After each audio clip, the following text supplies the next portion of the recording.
Oi, gente. Então, chega aqui agora que tem um tema bacana para a gente falar hoje. Um tema que eu acho que já tinha prometido para algumas pessoas da mentoria que eu ia fazer essa gravação e já estava devendo aqui para vocês e até que fim consegui organizar aqui um pacotinho de slides bonitinho para que, já que vai ficar gravado, não é só aquela discussão ao vivo ali que a gente tem na mentoria, eu gosto de organizar as ideias aqui para deixar aí de uma forma estruturada para vocês. Então, se você quiser pegar uma caneta, um caderninho, um papelzinho aí. Vem comigo que hoje a gente vai falar de segurança psicológica, tá? Eu não vou aprofundar um tema co-irmão dela que é confiança. Confiança eu vou deixar para um outro momento, tá? Então a gente vai falar de segurança psicológica e eu vou reservar um outro espaço para a gente falar de confiança em outro momento, porque eles andam de mão dadas, mas a gente tem naturezas diferentes na hora de pensar em construir, né? Esse processo de confiança. Então, eu vou fazer referência agora no início, se você está chegando agora aqui na comunidade, eu vou fazer referência agora no início a algumas aulas já gravadas e também ao curso das metáforas da liderança. Então, se você acreditar aí que está faltando uma pecinha de quebra-cabeça para você entender o contexto como um todo, a minha recomendação é você assistir o curso de metáforas da liderança, principalmente a metáfora do aquário, que eu vou trazer agora, e também dar uma passadinha ali nas pílulas de conteúdo gravado, que tem bastante coisa que a gente vai fazer referência aqui também, tá bom? Então vamos lá, gente. Segurança psicológica, né? Eu quero começar trazendo um pouco de contexto para vocês. Então vamos pensar o seguinte, ó. Não existe feedback antes do alinhamento.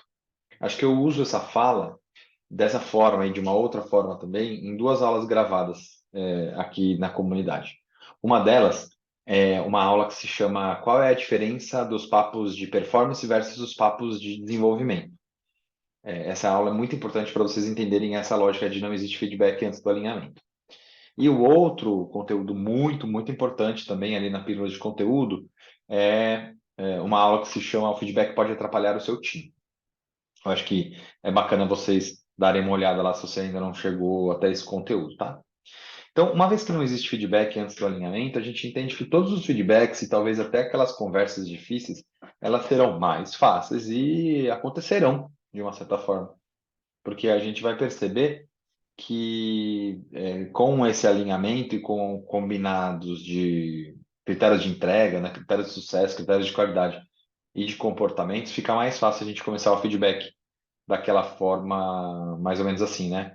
Oi, e aí, beleza? Vamos sentar aqui, vamos trocar uma ideia, vamos tomar um café?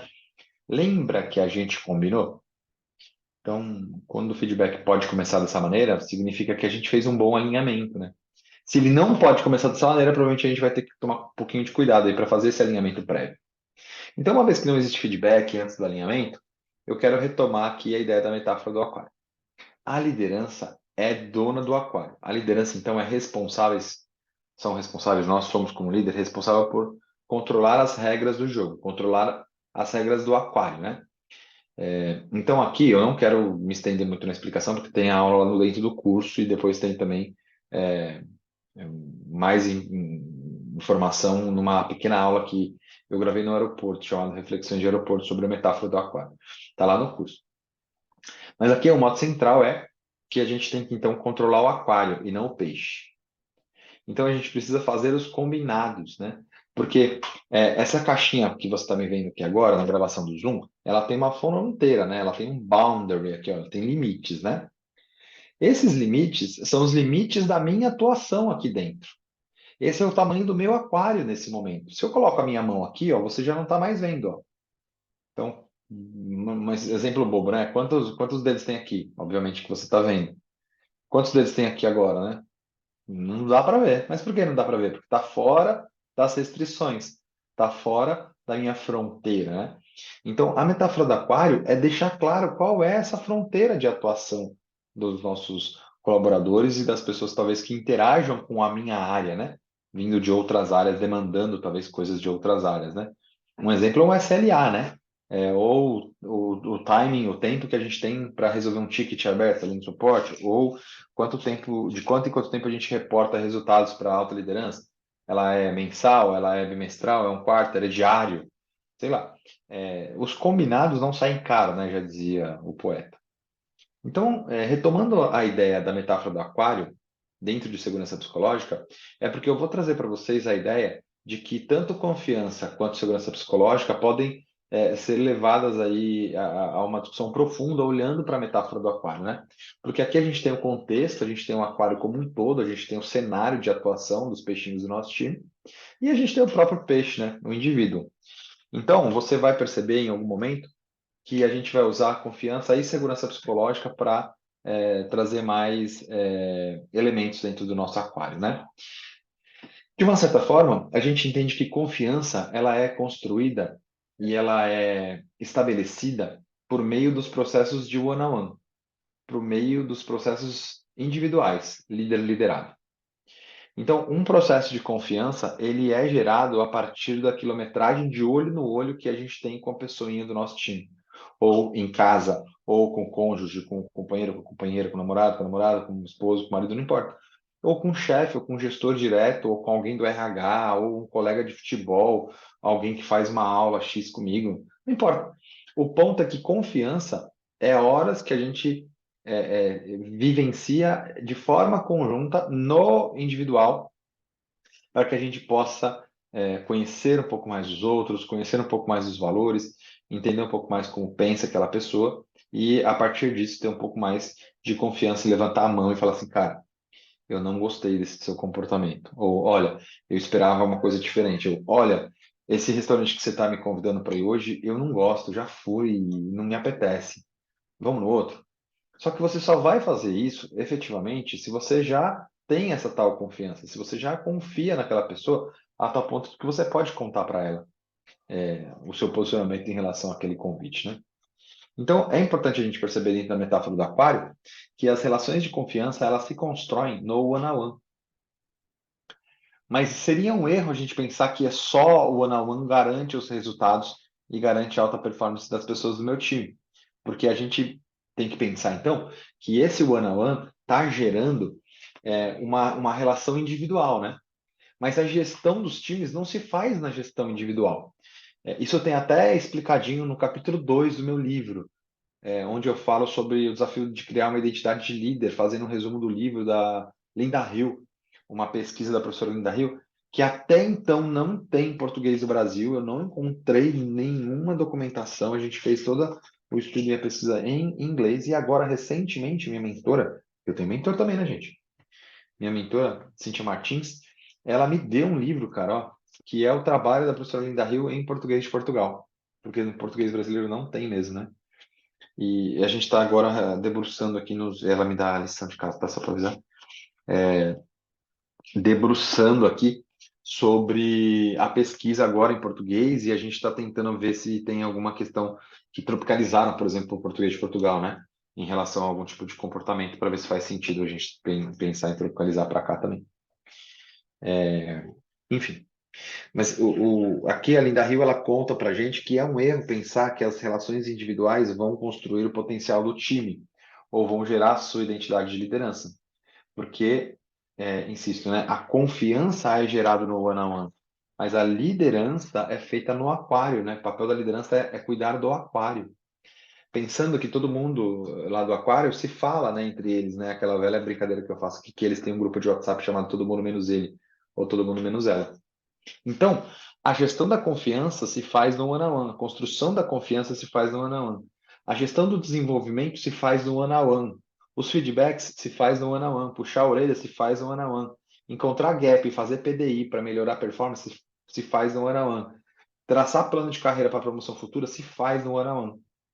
Mas você não vai ficar com essa pessoa do seu time, obviamente, não 100% do tempo, né?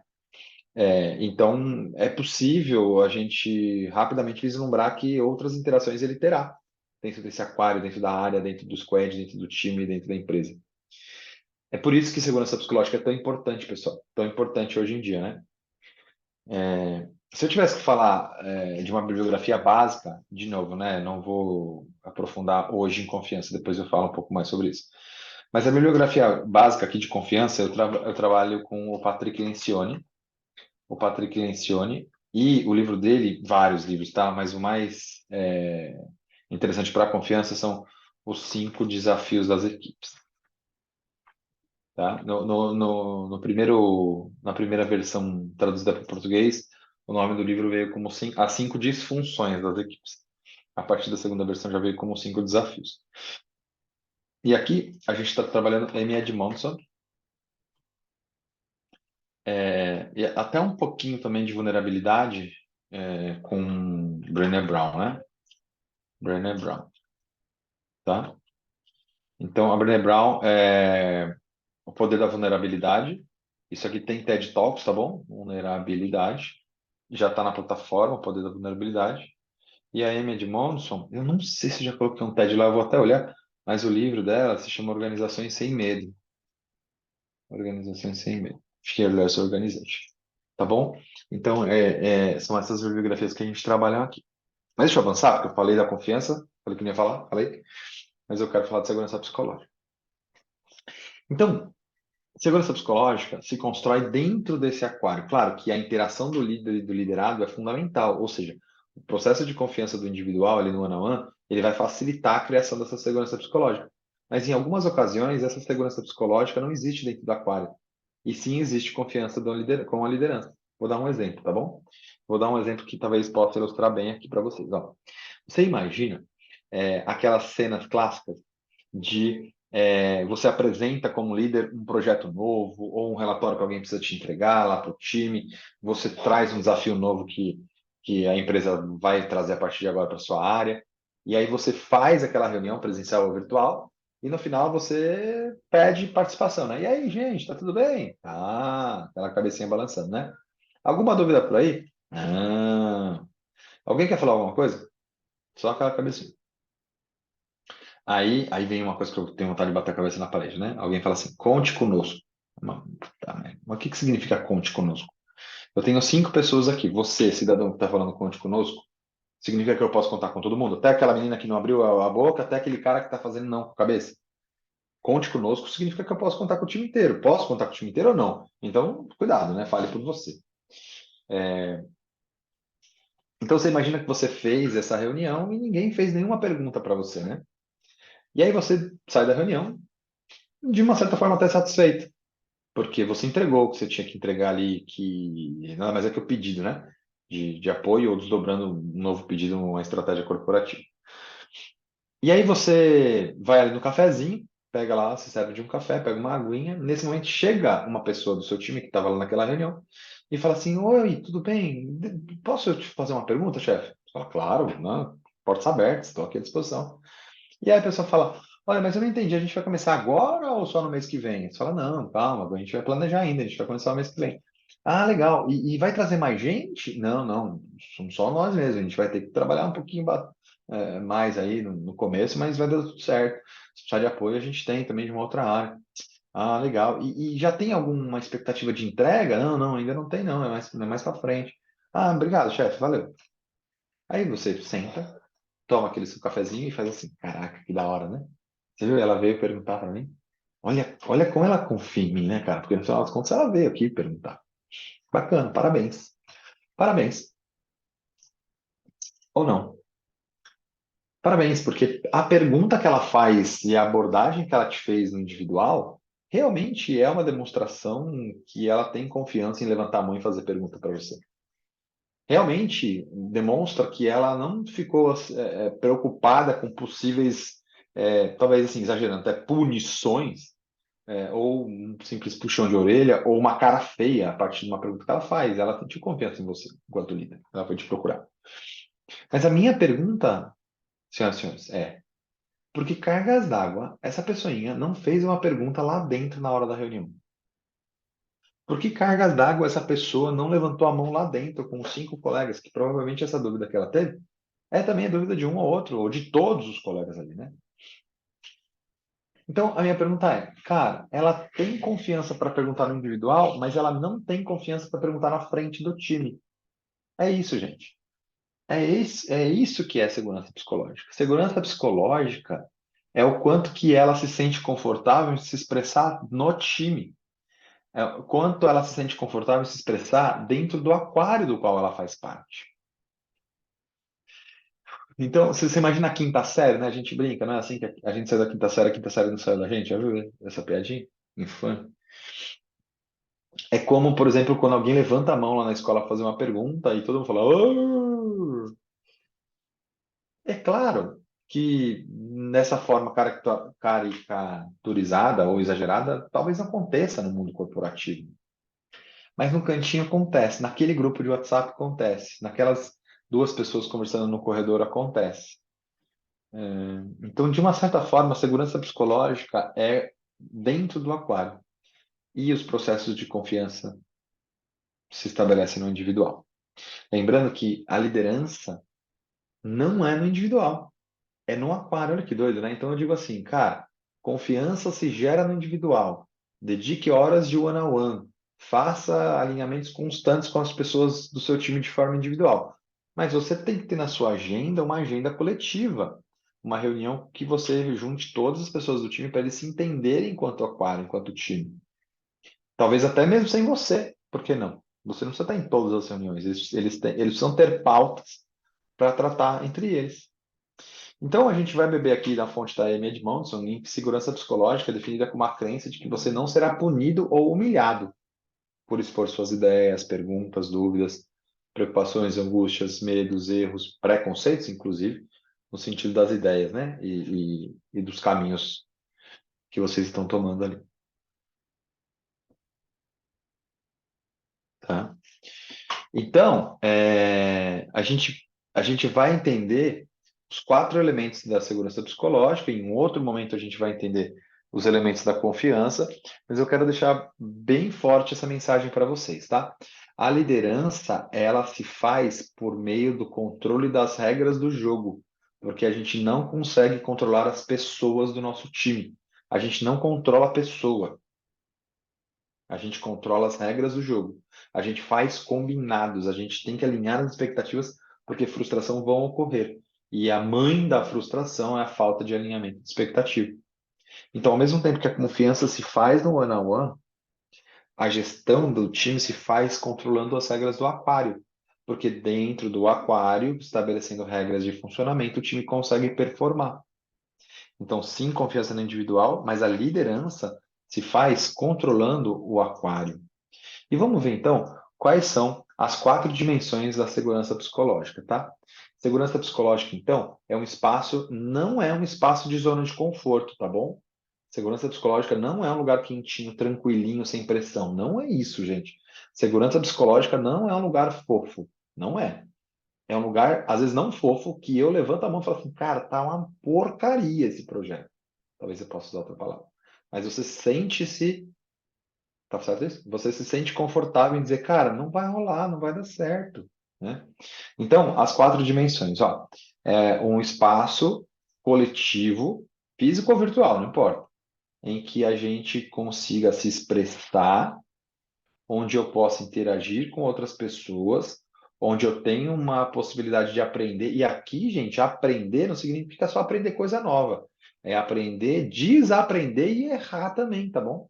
Por isso que o erro faz parte de um contexto de segurança psicológica, tá? E o conceito do pertencer, do to be part of.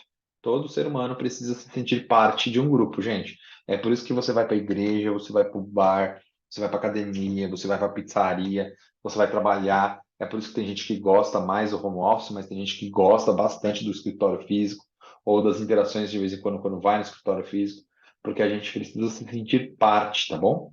Se sentir parte do time, né?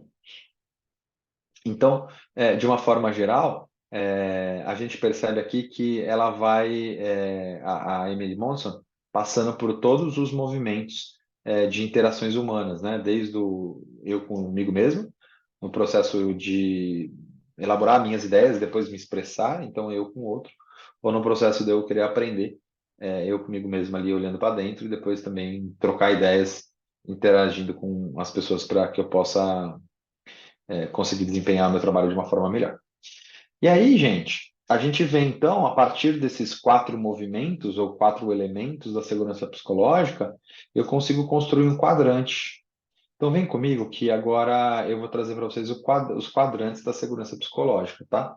Então, a segurança psicológica, gente, como eu falei para vocês, ela não é um espaço de conforto, né? Ela é um espaço de desafio, muitas vezes, porque eu preciso falar aquilo que eu penso e às vezes não é confortável. E mais difícil ainda, gente, eu preciso parar para ouvir aquilo que o outro pensa. E às vezes não é igual o que eu penso. E tudo bem, esse é o ponto, né? Então, esses quatro quadrantes, a gente vai colocar aqui dois eixos no gráfico: segurança psicológica e o accountability. Por que accountability? E aí não tem uma palavra em português, gente, para traduzir isso, porque a accountability ele não é motivação, ele é mais do que engajamento, ele é mais do que seguir as regras do jogo no sentido do compliance, ele é mais do que entender o propósito ou se preocupar em entregar as metas, né? O combinado no Saikar. Ele é um pacote de tudo isso junto e misturado. Então, a pessoa precisa ter esse accountability, né? Esse engajamento mais profundo, esse comprometimento mais forte para poder entregar e saber qual é o seu papel. E aí a gente tem esse espaço de segurança psicológica onde as pessoas conseguem se expressar. Então a gente vai ter um ambiente, às vezes, de mais ou menos segurança psicológica e você vai ter um time com mais ou menos accountability, mais ou menos comprometido com a sua entrega e com as metas da sua companhia e gostando de atuar ali onde ela atua hoje, né? Dentro dessa empresa. E aí a gente vai colocar nome nas caixinhas, então. Ó, um ambiente, por exemplo, onde a gente tem uma pessoa super comprometida, super engajada, super preocupada em entregar, super preocupada com o cliente final, mas, por exemplo, ela não tem um acolhimento dentro do time, a liderança não gerou com ela, em paralelo a isso, né? A liderança não faz aquele one-on-one para desenvolver a confiança, então ela também não faz aí essa abordagem do individual com o líder. O time não permite que ela erre para aprender. O time não ajuda, não ensina, sabe? Assim, meio que cada um é dono do seu próprio pacote. Então, esse ambiente é um ambiente que vai gerar uma zona de ansiedade. A pessoa é super preocupada e comprometida com a entrega, mas ela não tem acolhimento e ela não consegue se expressar, ela não se sente parte do time. Tenho certeza que você já viu. A gente tem, depois, em algum momento, uma evolução, não, né? Do processo, que aí é aquela zona de conforto, que às vezes a gente confunde com o conceito inteiro de segurança psicológica. Ela não zona de conforto não é segurança psicológica. A zona de conforto é um ambiente onde a segurança psicológica existe juntamente com pessoas não comprometidas, sem accountability, sem engajamento, sem aderência aos valores. É um grupo de pessoas que estão ali só de esqueleto, sabe? Já desconectaram do coração, digamos assim. Então, de uma certa forma, a zona de conforto não pode ser confundida como conceito completo de segurança psicológica, mas ela é um quadrante da segurança psicológica no sentido de que aqui é um lugar bacana porque eu posso ser quem eu sou. Então, em geral, um dos valores da companhia que tem muito isso assim, seja quem você seja você mesmo, é, be yourself, né, para falar em inglês, algo assim como, por exemplo, exploramos todos os seus talentos, né? Ou diversidade é um valor importante para a gente aí dentro do pacote moderno de diversidade, vem a diversidade de modelo mental também. E aí é legal, é bacana conviver com um espaço onde as pessoas se acolhem e, e, e se conversam e às vezes colocam pontos de vista diferentes. Mas os caras estão apertando o botão do F para o resultado. Os caras não estão comprometidos com a entrega, a liderança não consegue aquela milha extra, né, aquele apoio num movimento de crise ou para entregar algum tipo de conteúdo de última hora, digamos, né? É um movimento também, gente, muito perigoso no sentido de que gente boa vai embora, tá? Gente boa vai embora. Quando a área, quando a empresa permite esse movimento de zona de conforto durante um certo tempo, gente boa vai embora. E aí a gente tem os outros dois quadrantes, né? A gente vai falar aqui então da zona da apatia. O que que é a zona da apatia, né? Zona da apatia é esse movimento onde a pessoa já apertou o botão do F, mesmo o movimento anterior, não tem nada, nenhuma accountability, não tem preocupação nenhuma com o negócio, com a entrega, com a liderança. E ela também não se sente pertencente, né, àquele time. Aquele time não permite que ela se expresse. Ela não sente que ela pode aprender ali e a tolerância ao erro é muito baixa. Então, como é muito baixa a tolerância ao erro, para que eu vou fazer diferente, né? Para que eu vou testar? Para que eu vou arriscar? De maneira nenhuma, eu faço só arroz com feijão, né? Bater o cara, sabe aquele esquema do Homer Simpson que toca o sinal da fábrica, o negócio cai assim, que ele larga no meio do caminho o processo? Essa é a zona da apatia, né? Eu tenho certeza que você conhece gente que está nesse movimento aí. E por fim, a gente chega na zona de aprendizagem, né? Que é o que a gente vai buscar, tá bom? Então, enquanto liderança, a gente sempre vai buscar a zona de aprendizagem, né? Sempre vai buscar a zona de aprendizagem, ou seja, a gente vai, fazendo referência até a um conteúdo recente que eu coloquei aqui na comunidade sobre feedback, que é o Radical Candor, um TED Talks que fala sobre, não era um TED Talks, era um vídeo curtinho da dona do conteúdo, chamado Kim Scott. Ela fala sobre ser duro com o problema e sensível com a pessoa. Radical Candor. Uma tradução literal seria franqueza radical. O livro em português se chama Empatia Assertiva. Eu não gosto muito dessa palavra, da tradução. Parece aquele filme Sessão da Tarde que o filme muda o nome do inglês para o português, que não faz o mínimo sentido. Mas, enfim, empatia assertiva, franqueza radical é o nome do quadrante do feedback, onde a gente consegue ser duro com o problema e sensível com a pessoa, tá vendo? É aqui, é isso que a gente espera na zona de aprendizagem. Duro com o problema, tem que ter accountability, tem que fazer diferente, tem que fazer melhor. Não vamos permitir trabalho meia boca, trabalho medíocre. A gente precisa aprender, a gente precisa, às vezes, dar a milha extra mesmo para entregar, a gente precisa entender o que aconteceu errado, a gente precisa ter esse entendimento do propósito, o que a gente está fazendo aqui, para que a gente tenha essa accountability ao mesmo tempo que a gente gera um movimento coletivo na quinta série, de respeito às ideias divergentes, de saber ouvir, de aprender com o outro, de permitir o erro, para que a gente possa se sentir parte desse time, né? Tá bom? E aí, então, só para convidar vocês aqui, algumas reflexões que a gente costuma fazer aqui nos nossos encontros corporativos, né? Então, quais são as principais preocupações e medos do seu time, né? O que está afetando o seu time? O que está afetando a segurança deles? O que está afetando a segurança psicológica? Pensa no contexto, pensa nas suas ações, pensa nas ações além do time, né? Pensa em produtos, em clientes, na parte da saúde financeira da companhia. O que está afetando aí o seu time, né? Reflete sobre isso, né? Que será que o time está pensando, mas não está te dizendo, né? Como que você pode buscar essas respostas, né? Não pressionando e não colocando o dedo na cara de ninguém, dizendo é importante você me contar porque eu sou o chefe. Não, né? Quem tem chefe é índio, né? Aqui a gente vai olhar para a ideia de que você precisa entender o que está por trás da percepção deles e por que que eles não estão te contando, né? Olha como a gente amarra de novo segurança psicológica com confiança, né? Aí o terceiro é trazer protagonismo para você, tá bom, gente? A terceira pergunta aqui, a reflexão é: o que que você está fazendo para contribuir para gerar essas preocupações do time, né? E por fim, olhando para os próximos passos, como que você pode apoiar o time para fortalecer a sua zona de aprendizagem, tá? Tudo bem, gente? Respira, espero que você tenha anotado. Pode assistir essa aula de novo quantas vezes, obviamente, aqui dentro da comunidade. E faça aí os comentários. Eu estou aqui à disposição, a gente vai tratando sobre esse assunto, tá? 2 slides para a gente fechar. Sempre a inspiração aqui, opa, isso aqui, enfim, rede social. A inspiração aqui do Tom Peters, eles olharão mais para os seus pés do que para os seus lábios, tá bom? E aqui, gente, quero sempre deixar aqui os créditos, tá? Nessa aula aqui gravada, eu usei slides já prontos de 2 consultorias do qual eu faço parte, tenho muito orgulho, tá? Da Carta, que é uma consultoria pequena, que trabalha só com empresas de tecnologia e cenários de complexidade ou de alto crescimento, e da Movendo, que é uma consultoria da Alemanha, do qual hoje eu atendo espanhol também, a Bayer aqui na América Latina inteira. E tenho muito, muito carinho pelo Bjorn, meu companheiro, que está aqui dentro da comunidade também, em algum momento ele interage com vocês. Um abraço, pessoal. E a Cíntia Martins, que é a minha mentora, é a fundadora da Carta, tá bom? Então, vamos falar. Estou aí à disposição. Comentários, dúvidas, perguntas, a gente vai jogando ali nos fóruns. Um abraço.